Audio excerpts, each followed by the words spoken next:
Good afternoon, everybody. This is Kathy Greenler-Sexton from the SIIA. Welcome to our webinar on Buyers and Sellers Discuss Product Excellence Testing. Just to give you an overview, this is part of the Buyer-Seller Project, which is a series of programs designed to build meaningful dialogue between buyers of information and content products and the vendors selling those products. And our goal is to foster collaboration and create mutual understanding of each other's needs. And today we have a number of buyers and sellers on our panel and in the audience here today, and I'm really looking forward to an interesting conversation today. Can you please advance the slide? So as I said, I'm Kathy Greenler-Sexton, and I am the VP and General Manager of the SIIA's Content Division, and I am joined with Doug Newcomb, the Deputy Chief Executive Officer of the SLA, the Special Libraries Association. And the SLA is a partner in the Buyer-Seller Project, and we welcome the SLA and Doug. Our moderator today is Armand Brevig. He's the founder of Content Impact, and I'm going to give the microphone over to you, Armand, to introduce our panelists today. Thank you very much, Kathy. As you just mentioned, I am the founder of a consulting firm called Content Impact, which makes the commercial interactions between content vendor and buyer more productive and effective.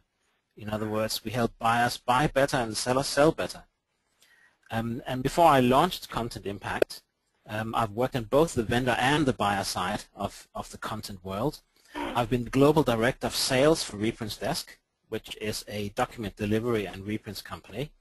And I've also been a global category leader, which is a procurement role specifically focused on content at AstraZeneca. And then I've also worked as a senior supplier account manager in the content acquisition department at Thomson Reuters.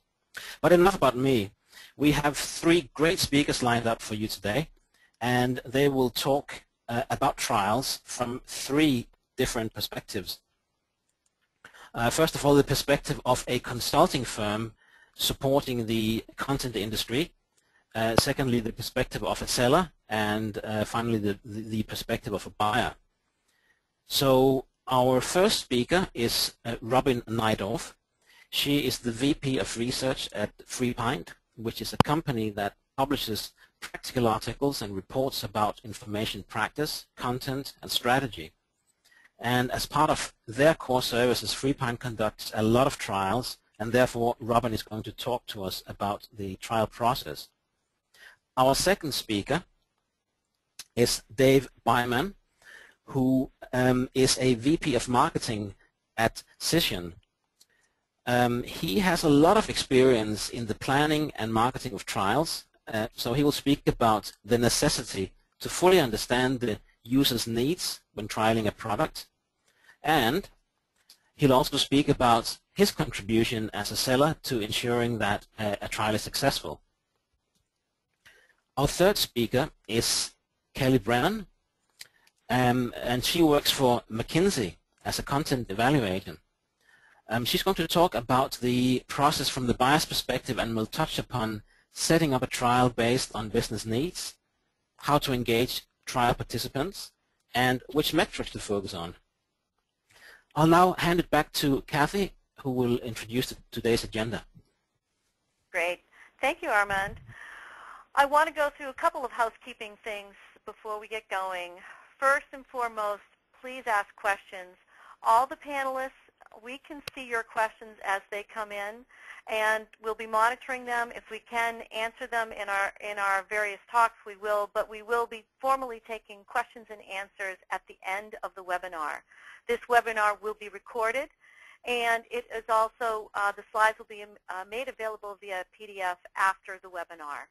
Our goal, as I mentioned at the top, is to provide a mutual benefit to buyers and sellers and really create that meaningful dialogue to help all of us on both sides of the table of information really create a better dialogue and better products for the ultimate end users. We do have some polls today, so stand by. We're going to be asking you some questions. And by all means, if we have any questions that we did not get to, we will follow up with you personally, so feel free to ask those questions, and we'll make sure we get them answered. Before we get started, I just wanted to say a brief word about the SIIA for those of you who don't know about that.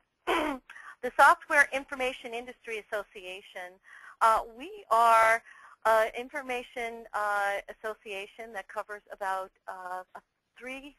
462 billion in terms of information value of the companies that are in the industry, plus the software industry. And in one word, we enable, we promote the industry, we protect the industry, and we educate our members, and we also enable business development through the many events and other things that we do. We're very much known for our public policy and intellectual property protection work, and we have a number of divisions that are vertically focused based on a particular segment of the information or software industry. My division is focused on content and information services, and my division really serves the needs of media, publishing, and information services companies, as well as the technology and service firms that really support that industry. If you have any questions about the SIIA, I'm more than willing to answer them. Feel free to just send me a note in the chat window or follow up after the webinar. I'd like to hand it over to Doug, our partner from the SLA, to talk a little bit about them.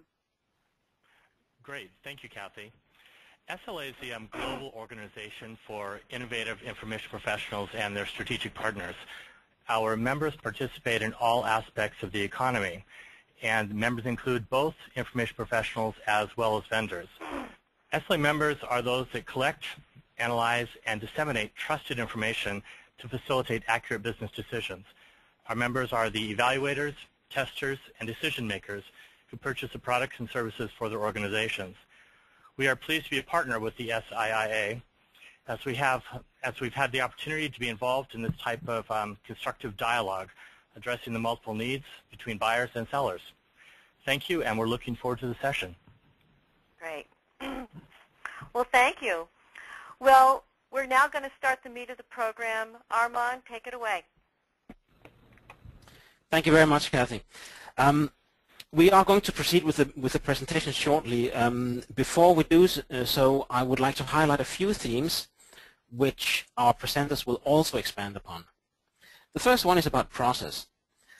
One reason why, in my experience, this is important is that trial participants and other stakeholders often have different perspectives.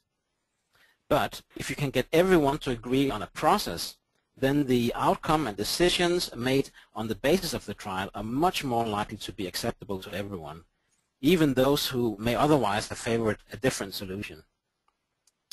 The second point does not only apply to trials, but to anything you may want to test. For the trial to have maximum validity, you want the service or product to be tested in the exact environment and context in which it's supposed to be used. Having worked for global multinational organizations, I have learned that a trial is more likely to be successful if it has senior level sponsorship. It helps to obtain the necessary resources and also get people committed to the trial. The last point is just a reminder not to go over the top with collecting trial data. The trial should be designed to collect the minimum amount of data necessary to enable decision making. I'll now hand over to Robin, who will share some insights based on FreePint's involvement in product reviews. Thanks, Armand. This is a topic that is very near and dear to FreePint's heart because trials and products are such a core piece of what we do every month to bring value to both buyers and sellers who are among our customers. FreePint publishes a minimum of 2 in-depth product reviews every month and also does a number of what we call mini reviews, shorter pieces that look at a specific feature or a specific element of a new product that perhaps doesn't require an entire product review done on it. And because we have done so many of these projects and have done so over many, many years, we've got that experience of it's part of our regular daily and weekly and monthly workload, and we really understand how to get the most out of a trial and how to really demonstrate excellence through a trial, really by establishing a process. So for us to be able to maintain that level of publishing and that level of research, we really have found over the years that it's absolutely essential for us to establish what our process is. What is it we're testing for? How are we establishing what excellence looks like to us and to our researchers? Laying out those expectations very clearly on the front end to the vendors that we partner with when we run a product trial, as well as to the buy-side readers who are expecting certain things to come out of a product review so that they know what they're going to be getting when they subscribe to our publications. At the same time, we found that it's absolutely essential to have a certain amount of flexibility in that process. Not every product is going to really align with every single step of the process that we've established for product reviews. And in fact, I'd say that exceptions are probably more likely than not in any given product to be able to see that there's some element of it that's not going to quite fit in with the way we've ordinarily done reviews. The best example I can provide for this is that our core process is established to evaluate information and content products. But increasingly we're finding that those products really show off their excellence when they're integrated into the workflow, so that there'll be decision tools or other kinds of workflow tools that are integrated into the product design. And we've really had to adapt our process to think differently about how do we assign a researcher to test those elements of the product when we don't necessarily have the workflow environment that an actual user in the field would have.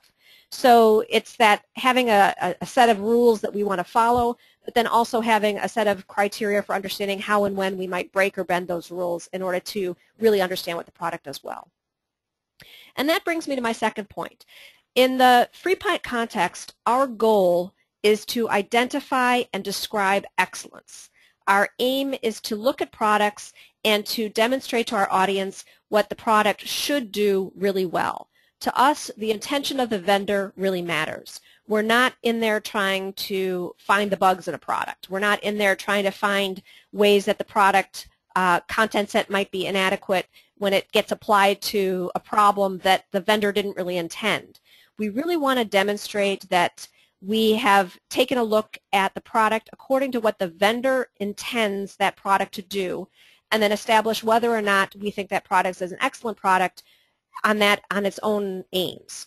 So really knowing what your intention is in entering into a review situation or an evaluation situation makes a big difference. So in your own environment, you may be testing products for different purposes, but in our case, the purpose is to establish excellence according to the criteria that the vendor has established. The other piece that I want to add is that, like any other skill, product evaluation and product trials are something that you get better with over time and with a lot of practice. And over the last 6 months or so, I've done a lot of research with our customer base to try to get an understanding of how frequently they're evaluating products within their regular workflow. What most customers are telling me on the buy side is that they tend to go through a flurry of evaluation activity right around the time when they're looking at their annual budgets, but may not otherwise be testing products on a regular basis. Now, of course, every organization is different. There are plenty of organizations that have teams that do nothing but test products all day. But by and large, I'd say it's more the exception than the rule that there are professionals within an organization who are regularly testing products at the volume that FreePint is testing products. And I do raise that to say that we've gotten a lot better at the process over time. And in fact, we find that the more we work with a given researcher to write product reviews for us, the better that researcher's reviews get. So it is a skill, and if you only do it periodically over the course of a quarter or a year, really to have that expectation going into it that there's a bit of a learning curve and you're going to have to relearn some of those skills the next time you go into trialing a product of any kind. And similarly from the vendor side, it's a skill to be able to explain to an audience, to a prospective customer, this is what our product does really well. This is what we've seen work in other buying organizations. And you don't always have the opportunity to practice that skill. But it is something that we've seen the vendors that we work with that do a lot of product demos, you can really tell when they've got their message down really cleanly, they really understand what their strengths are, they really understand how to map their product strengths to different types of business problems. And so if you are a vendor who's looking at doing product trials and demonstrating excellence through them, it really is worth thinking about that as a specific skill set that you can develop just as you can any other skill set. Armand, I'll pass it back to you.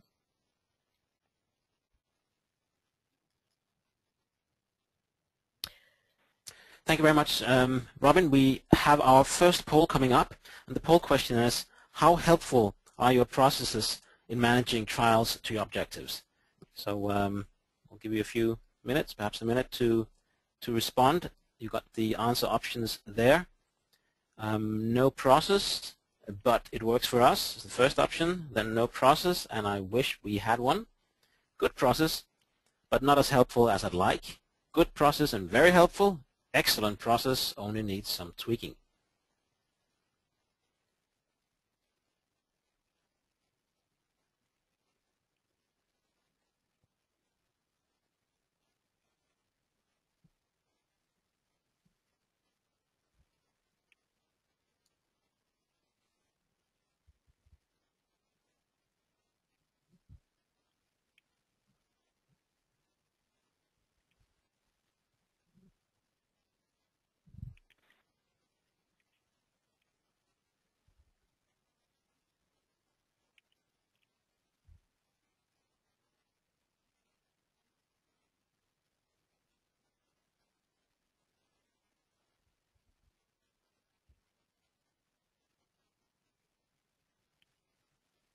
How's it looking, Robin? Are we getting the results in?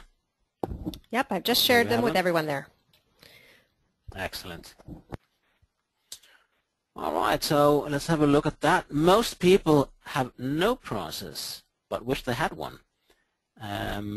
Okay, well that's quite an interesting result. And then the second highest is good process, but not as helpful as I'd like. I had actually thought that that would be the biggest one. So this is quite interesting. Do the panelists have any comments on these results? Any comments on what we're seeing on the screen now?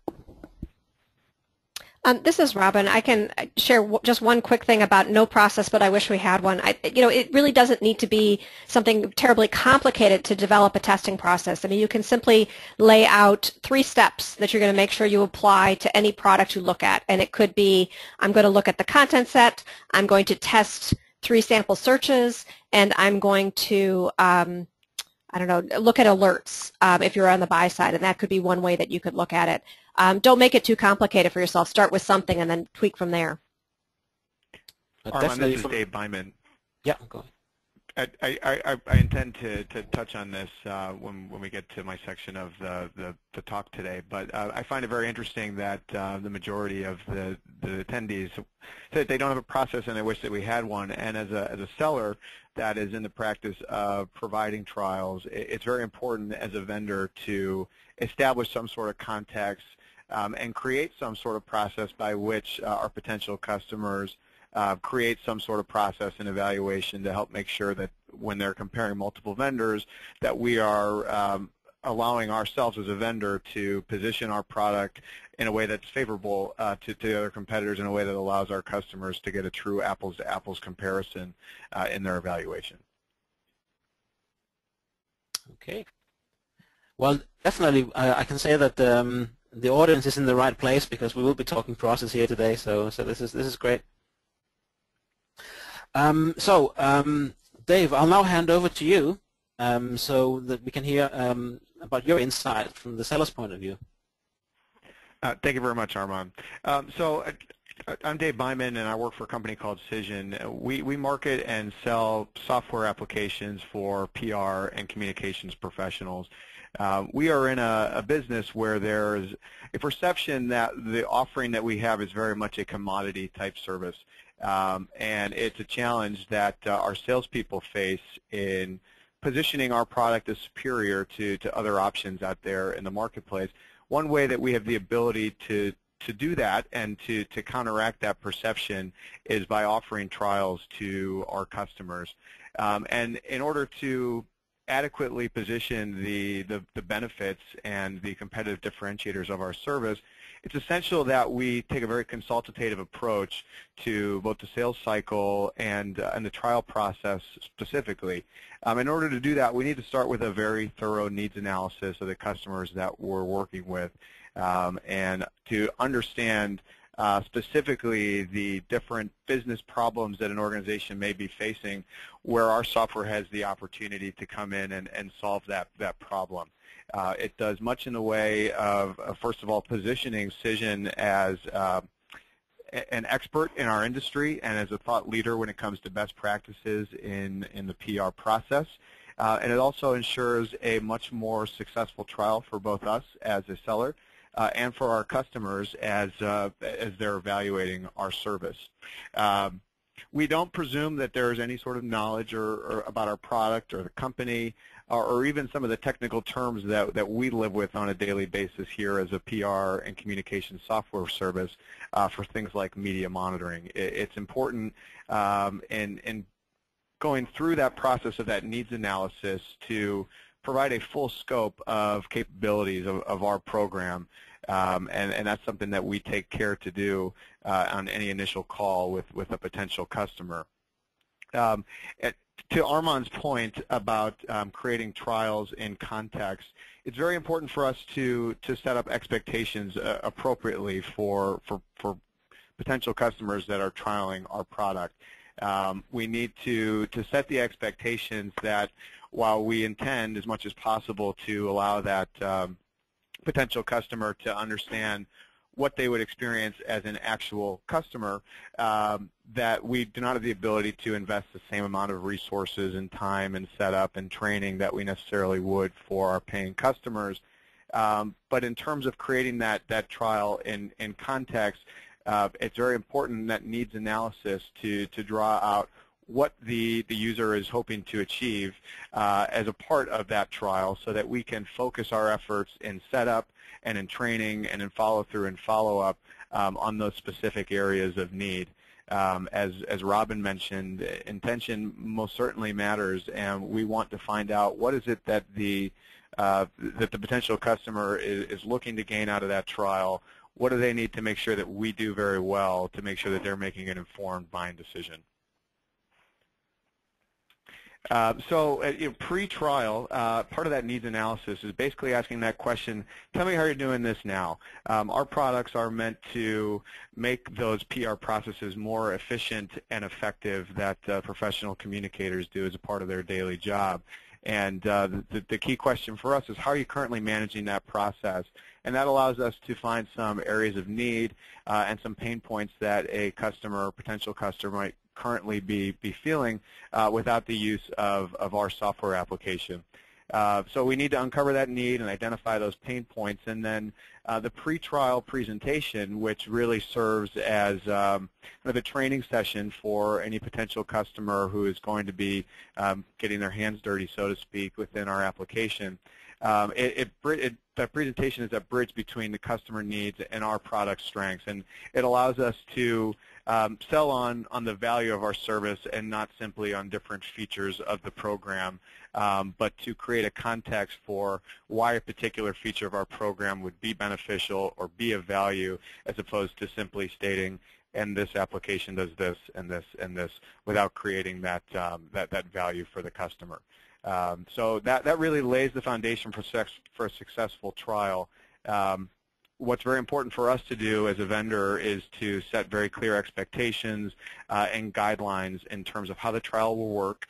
I guess an example of a good trial versus a bad trial, and something that we face often, are those customers that tell us, yep, we'd like to test out the program, set it up as soon as possible, and a week goes by, and at the end of that week-long trial, we call to check back in, and the customer tells us that for whatever reason they never had a chance to log into the program, and can we set that up again? What we really need to do is get that mutual buy-in from an investment of time from the customer looking to trial our program, and set that expectation that when we are going to commit to investing our resources in setting up a trial, that the customer has taken care to think about sometime during their month where they're going to have a little bit of extra time to devote to actually testing out the program. So, as I mentioned, it really does require that mutual investment between the vendor and the customer, and to set the expectation that before trial starts, we are going to need to set up a walkthrough and a training session for any user that will be using the program within the context of what are they hoping to achieve as a part of that trial, what are the specific features that they're going to need to be focused on, what are the areas within the application where they really need to glean whether or not we are the right partner for them. And in doing so, we need that mutual buy-in from the customer that they will be willing to interact with us in that way, and approach the trial as a true partnership of us understanding their needs and giving us the ability to demonstrate how we can help solve those. So that really does help reduce the learning curve as much as possible. With any software application, there is some ramp-up time that's needed to feel comfortable with using an application. So we take that training session very seriously. We don't just hand over the keys to the application, so to speak, without first taking the opportunity to walk through all people who would need access to that program throughout the course of the week. And I think probably the number one key to success for us for a good trial is to have regular communication with the customer throughout that week where they're testing the program. That, first of all, just sets the expectation that if we're going to set this up, that the customer is really going to use the tool, and to know that they're going to get a call at 3 o'clock at the end of each day to see how things went and to get follow-up and feedback. So it encourages that customer to actually make use of their trial. It also allows us as a vendor to tweak things as necessary throughout the program. We might find that the content that we're pushing into the tool is not meeting the expectations of the customer, or not up to par with what they were expecting. And making sure that we're having that constant feedback gives us the ability to correct things mid-trial so that a week doesn't go by where we then find out that a user found something to not be very user-friendly, or the content to not be that valuable. Very often the case is simply that they didn't have the training on a certain feature of the tool, or that we had some very fixable problem that just wasn't addressed, that wouldn't have been addressed if we hadn't had that constant follow-up throughout. So again, the regular expected communication with the customer and our ability to respond based on that feedback is really our number one key for success in giving a successful trial of our program. Well, thank you very much, Dave. That was a really insightful presentation. Dave, you talked about staying in touch with the customer. There is, however, a fine balance between being helpful and pushing. And in my experience, some buyers may not always welcome what they might perceive as the vendor's attempt to unduly influence. How do you strike the right balance as a salesperson? That's a great question, Armand, and it's certainly something I think all of our salespeople could attest to that they face in giving a trial. There is resistance to committing to regular contact. There are those that feel, I want to just explore this on my own, and if I run into any problems, I'll let you know. But it's been our experience that communication doesn't take place unless that expectation has been set. And I think it really falls in how you position the follow-up, not to be calling every day to say, hey, don't you think our program is great, but to really serve as a consultant and somebody there that is there to help our customer make the most of their trial. I think that most buyers understand that in buying a somewhat complex software program, that there is that learning curve, that there is that need to make adjustments to the kind of content and how things are set up. And so long as we are positioning our support in that way and setting that expectation properly, I think we're pretty successful in getting buy-in from those potential customers evaluating our program, and not being resistant to the constant feedback, because I do think that they see value in our ability to take a piece of feedback and then solve that client's issue. Well, let's find out. Kelly, what are your views on this as a buyer? Great. And just to sort of piggyback a little bit onto what Dave said, I think there is a fine line, and it comes down to setting expectations in terms of how much communication to have during the testing period. And on the one hand, regular reminders sort of periodically throughout the trial might be useful for a larger community who's testing. And then on the flip side, stepping back and letting the trial happen is also sometimes really important. So with a trial, setting up the relationship between your vendor, sort of buyer, seller, sets the right tone, right? So gauging what their interest level is and how much they want to engage is really important. Okay. Okay, that's great. That's interesting insight. We are now at our second poll, and the poll question is, what are the most challenging aspects of testing for you? So please place your chips, make your bets, make your ticks in the boxes. First one, not knowing what to demo.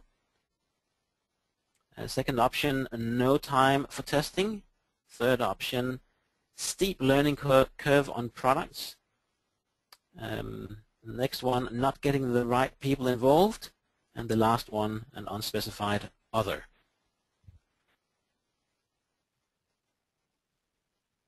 And Armand, this is Kathy. One thing I'd encourage our audience to do, as you answer this poll, feel free to put any extra details that might be interesting for the panel in the chat window, because as a buyer or a seller, you might have some interesting views that may not necessarily come through on this poll. So as you're voting, you have a little extra time. Feel free to add a little bit of insight into the chat window for us to read. Yeah, that's I think that's very important. Thank you very much for that, Kathy.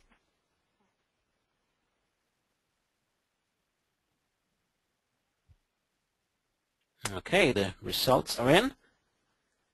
Not getting the right people involved gets the most votes, and then closely followed by that is no time for testing. So this is sort of also what I've experienced as a buyer of content, that those two tend to be key issues. So at least no real surprise for me. Do the panelists have any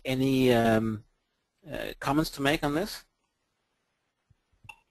I think this is Kelly from my side. No surprises here as well. I think everyone is always, especially now, doing more in less time, and so hopefully we can point out some tips to address the no time and getting the right people involved. And Armand, this is Dave. Oh, sorry, go ahead, Robin. No, that was Kathy. Go ahead, Kathy. No, I was just curious, Dave and Kelly, how do you understand from each other's side, and Armand, who are the right people to get involved? Well, from a vendor perspective, that comes as part of that needs analysis and understanding the users that need to access the program, and also those people that influence buying decisions and ultimately have the ability to sign a contract and move forward with an agreement. And it's not surprising to see that the two top choices were not getting the right people involved and no time for testing. That goes back into our metrics for success of a good trial in setting up those expectations appropriately and putting the onus on the buyer to really map out a good plan for their ability to test our program and to find a time when all those people can get involved, and while everyone does have a busy schedule, to also find when those people can be involved when they have a little bit of additional time to devote to testing out the program.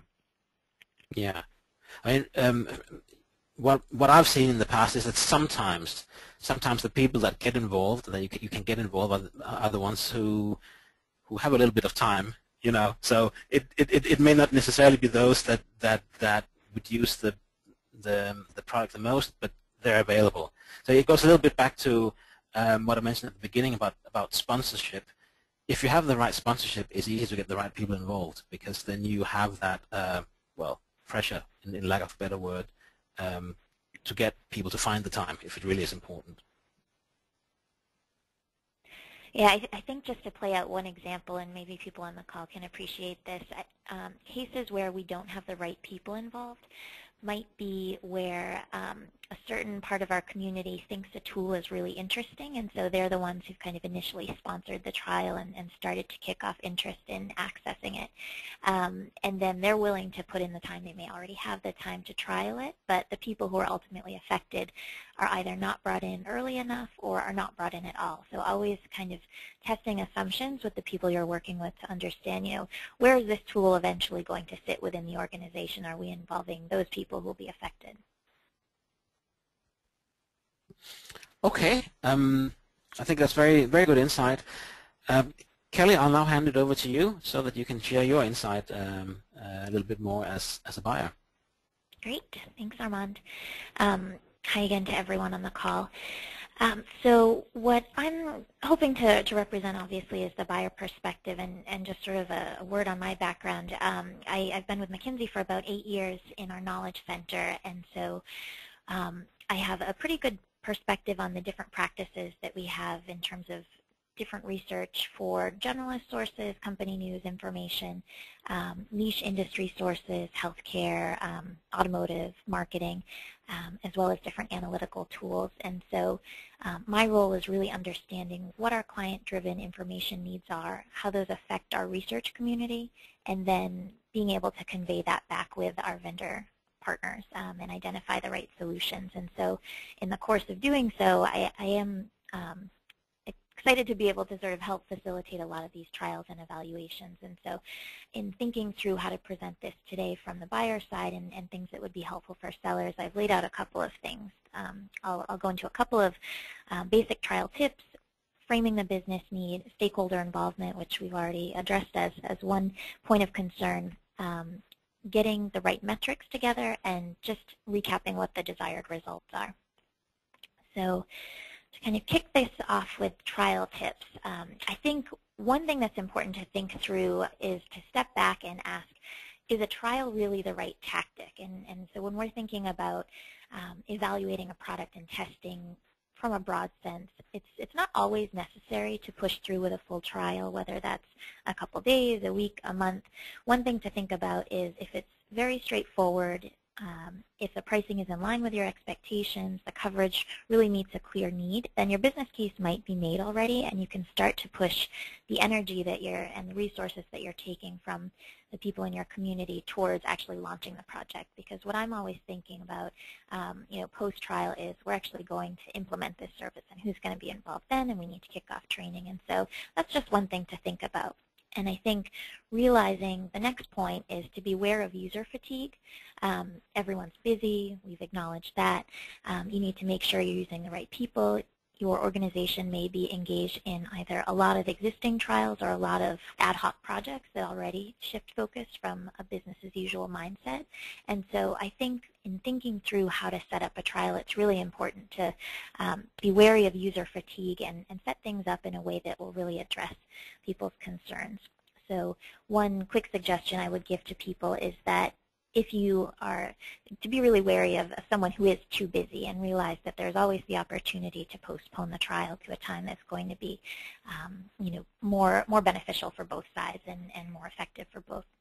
Going along with that, I'd recommend to keep things as short and simple as possible. I think a rigorous trial doesn't mean that it has to be complex.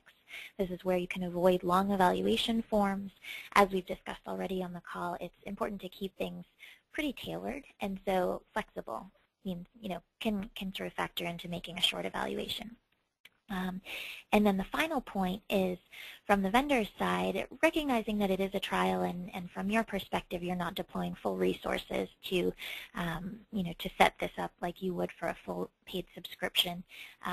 Making sure on our side that it's also a little bit easy as well, and so thinking through the return on time spent in learning to set things up.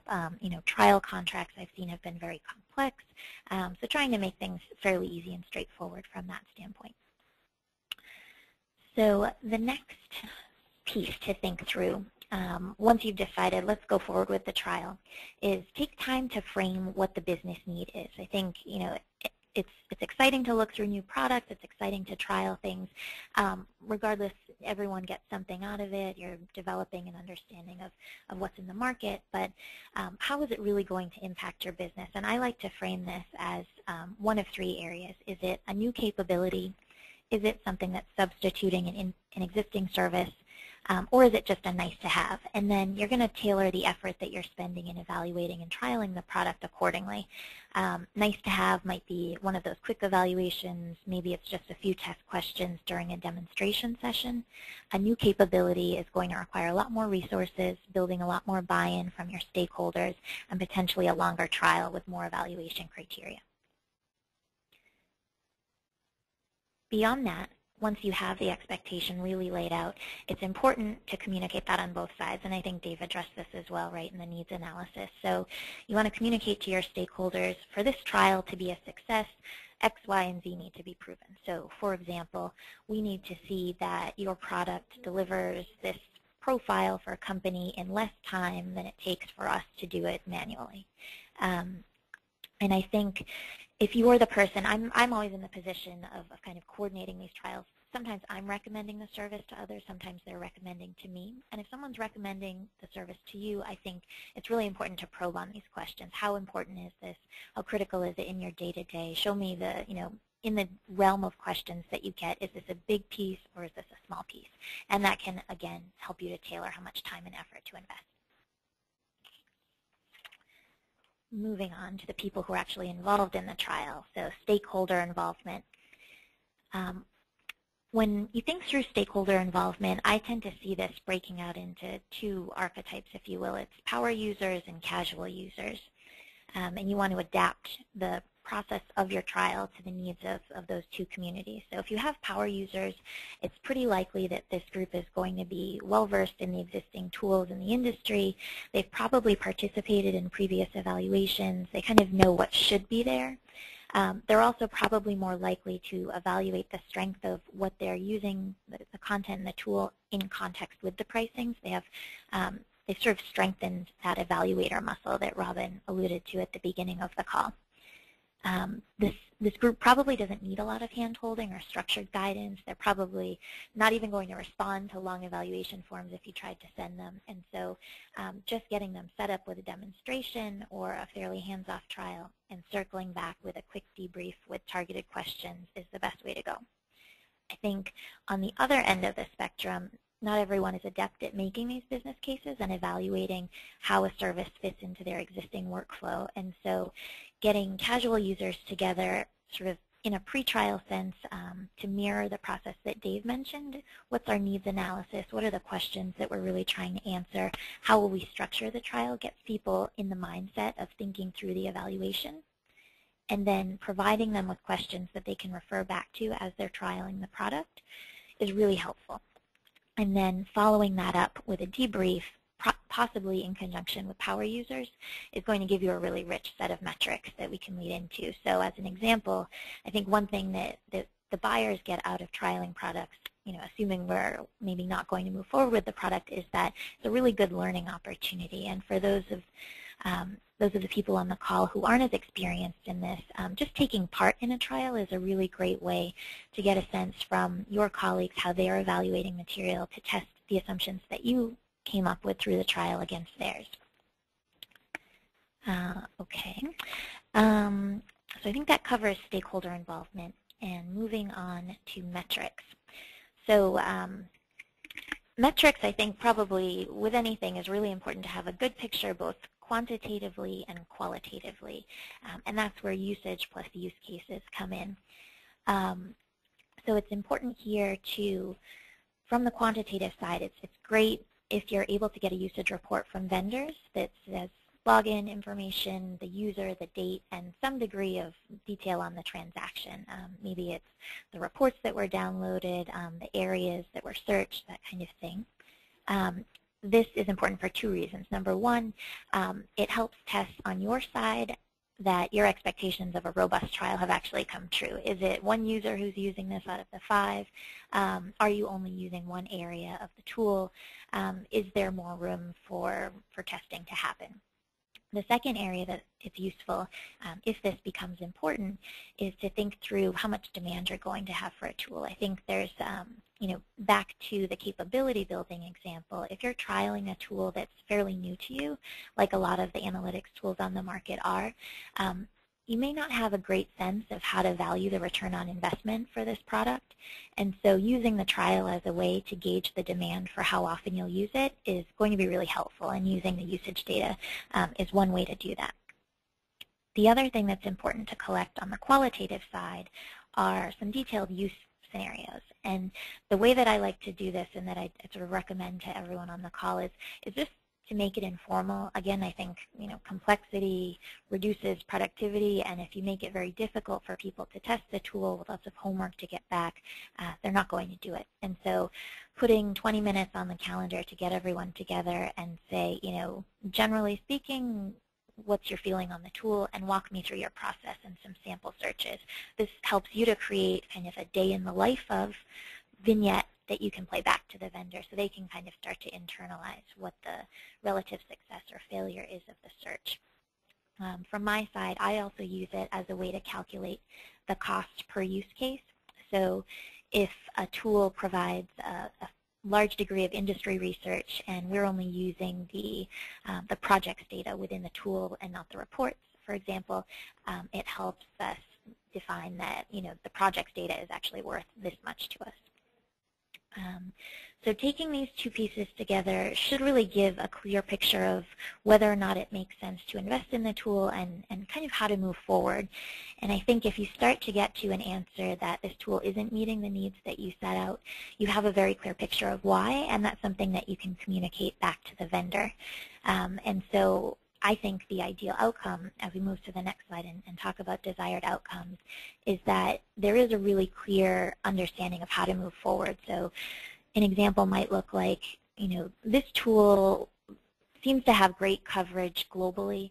It fills in a lot of the geographic coverage that we need in the Middle East, but it's still not covering the infrastructure project categories at the level of detail that we need. So if you continue to invest in this product in this area, we'd love to take another look at it in 12 months, because in this industry, as we all know, the products are changing quite regularly, and it's very likely that you're going to see this come back, especially if you have a need for it.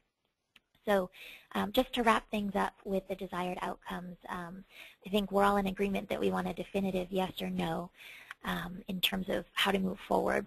The outcomes that would be great from the buyer's side that I see, regardless of whether or not you're moving forward with the product, is that you have a clear sense of what the return on investment is that you're seeking.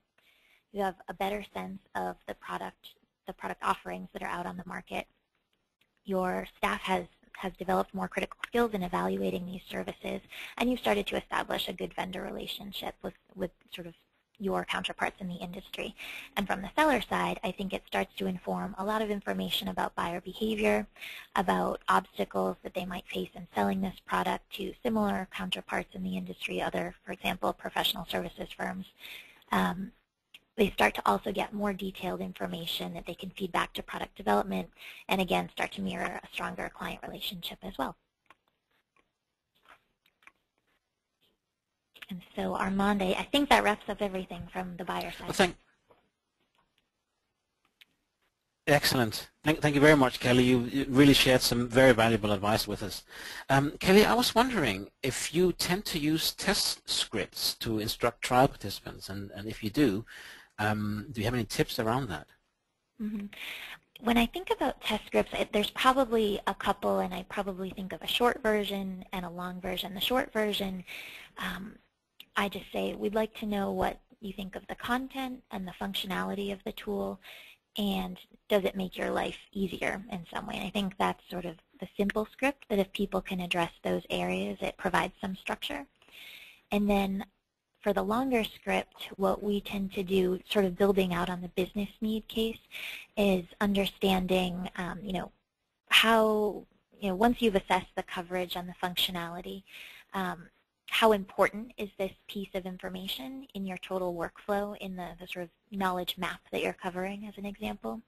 How often would you use this tool, and how does it stack up against the industry? Those are some examples. Okay, that's great.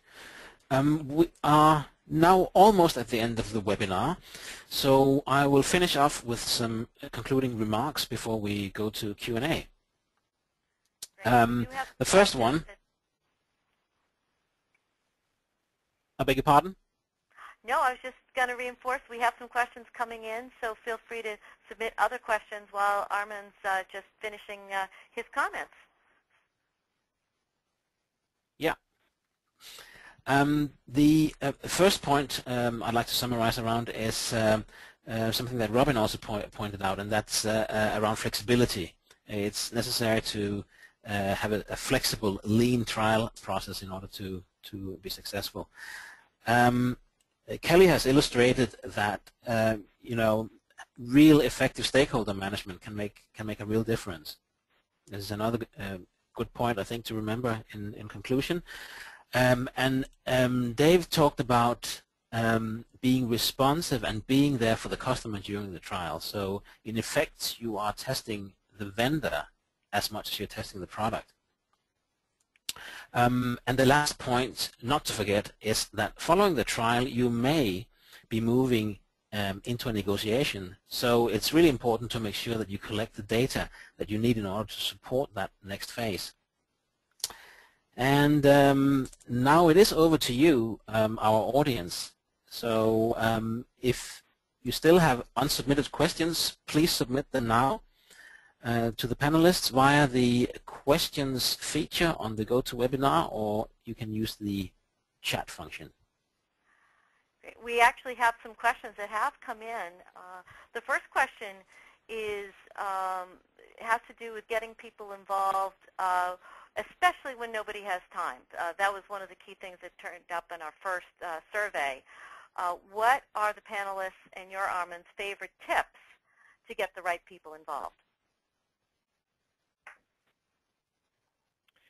This is Dave Bowman. To Armand's point, flexibility is key, and I think Armand said it very well, that the potential customer is not only testing the product but also testing the vendor, and it's a great opportunity as a seller to demonstrate to your potential customers what they could expect in terms of service and responsiveness from that vendor as an actual customer. So being able to have the flexibility to provide multiple trainings or multiple dates for trials, or to be nimble enough to get something flipped on very quickly when we find out that a senior leader who very rarely has time to test a product like this out are all very useful in making sure that the right people do get involved. And a vendor just needs to understand that while we like to take a hard stance and explain that everybody should be on at the same time, ideally, understand that that's not always possible, and so the ability to be accommodating and be flexible is very important. Yeah, I would say there's definitely an element of charm that I think is required. On the one hand, painting the picture that you're sort of in control of this evaluation, you're going to make it as painless as possible, so that if they want to do a demo, we'll do a demo and run through scenarios. If they want to do a long trial, we can do a long trial. So there's flexibility built in, and I think Dave has a great point about sometimes it's necessary to do different timed trials, and just having to deal with that. On the other side, I think it's important to think about the reasons that people aren't wanting to participate, and usually it's that they just don't have the mind share that they can dedicate to thinking this through. So to the extent that you can limit that for them and say, all I need you to do is show up for an hour for this demo, and then if you have extra time in that hour, run through some trial questions, can be really useful so that you're getting the feedback that you need out of it, but it's not sort of, weighing on their responsibilities in terms of preparation or follow-up. This is Robin. Really I just want to add. Making it lean. I just want to add one little thing to this, because I've been thinking about this as we've been talking about time, and it is it's a real problem in everything right now, is that people are very, very busy, buyer side, seller side, everyone. But I've heard something recently that I've been trying to apply a lot and really pushing back on some of my colleagues on. Instead of saying I don't have time for whatever, I've been saying I'm not prioritizing that right now.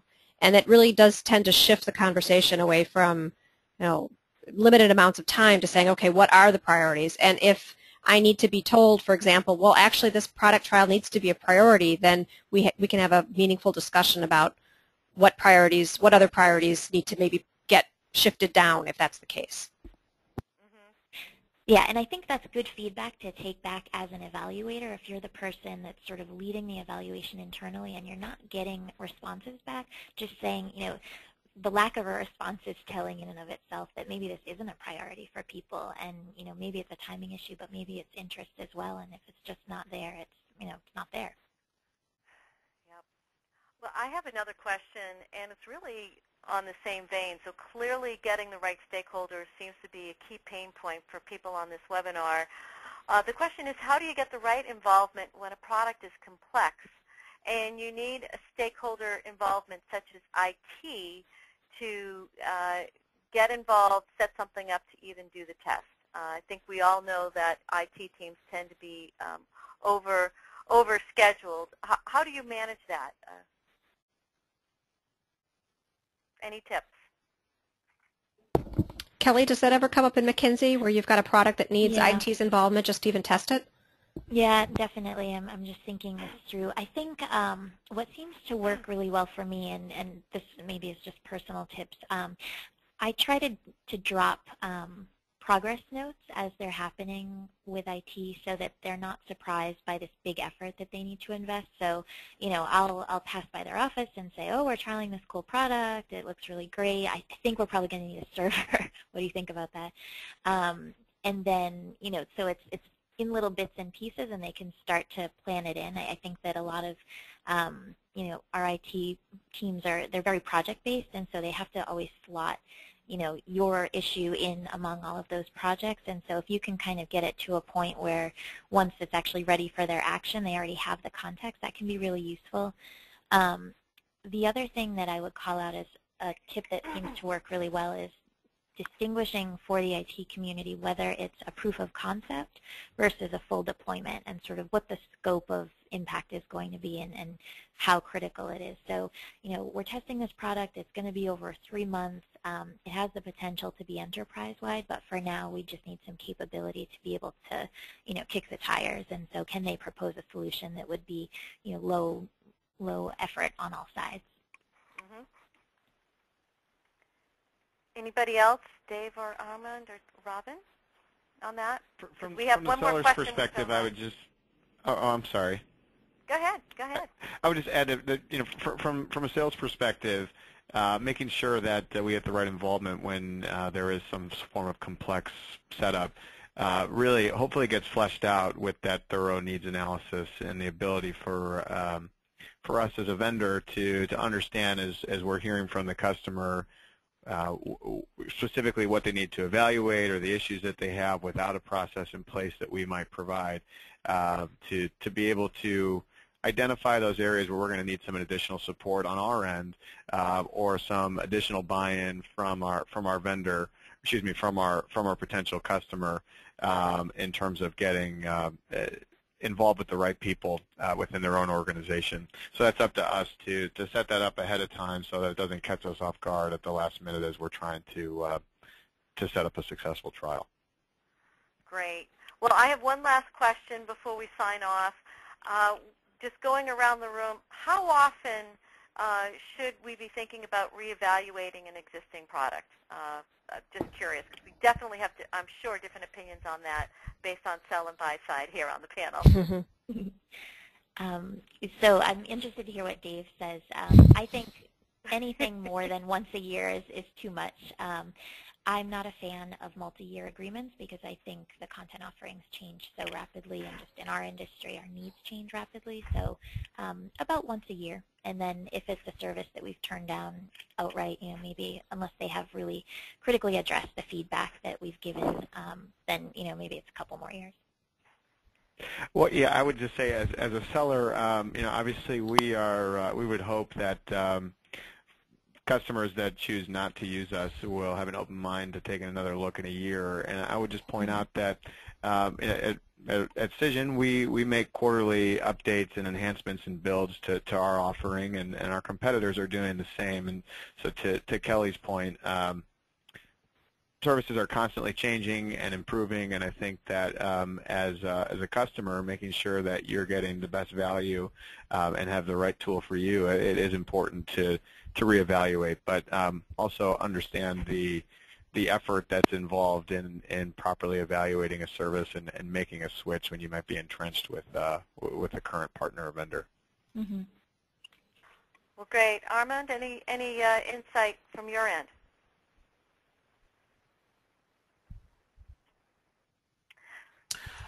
No, I think everything has been said already.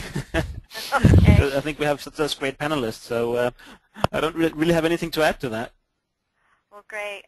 Well, I'd like to thank everybody, Armand, Dave, Doug, Kelly, and Robin.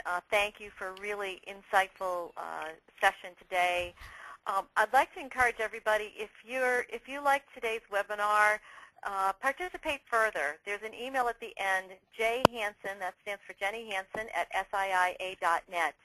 And if you're interested in any other program that we'll be doing through 2013 on this discussion between buyers and sellers, please let us know, and we'll be happy to make sure we let you know about any upcoming webinars. We will have a buyer-seller project discussion at the Information Industry Summit in January 30th and 31st in New York. And we're also doing a buyer review on some of the CODI categories, the SIIA CODIs, and we're really interested to hear the market reaction on that. Robin, if you could just move to the next slide. Also, for everybody's interest, here are just some upcoming events across the SIIA and the SLA, our partner in the buyer-seller project. We have the Digital Publishing and Marketing Institute in Miami, Florida, our flagship conference for the Content Division, the Information Industry Summit in New York, the SLA Leadership Summit in February, and way down towards the half the year, we have our Strategic and Financial Investment Conference. And one conference that didn't get on here was the SIPA conference in June. So we have a lot of activity depending on if you want to understand government issues, technology issues versus strategic issues. And I welcome your involvement in any and all of it. So once again, I'd like to thank all of you. This is Kathy Greenler-Sexton for the SIIA and everybody here on this webinar. If you have any questions, by all means, let us know. And we'll look forward to seeing you next time at the next Buyer Supplier webinar. Thank you. Thank you.